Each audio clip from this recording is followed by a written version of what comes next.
Hindi talaga may iwasan na talagang maingay. Kung kayo ay nag-slab ng ganito.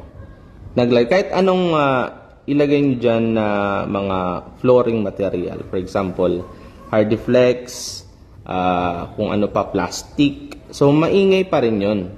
Kasi nga, naka-open siyang ganito. Hindi katulad ng mga solid na mga slab na konkreto, talagang less ang ingay nun. Bagay, wala nang ang ingay nun. So, ngayon, paano ma-minimize? Pwede nyong lagyan to ng kisame. Para hindi nyo gaanong maririnig na yung ingay. Kasi meron niyang talang langit-ngit, kung kayo iaakyat doon. Lalo na ito ay framing at yung kanyang slab dito na ginamit ay fiber cement. Bagamat konti na lang ang ingay nito, pero talagang meron pa rin sound. Hindi katulad ng solid na konkreto. So ngayon, pwede nyo mabawas-bawasan to. Kung ayaw nyo ng ingay na yun, pwede kayo maglagay ng kisame. So ngayon, kapalan nyo na lang yung pinaka-kisame ninyo. Pwedeng gypsum board para mas makapal doon.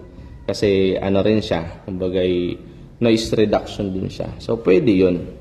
Ngayon, kung talagang ayaw nyo talaga na maingay, edi magkongkreto na kayo na slab. Talagang hindi maiiwasan yung mga ganitong setup. Meron pa rin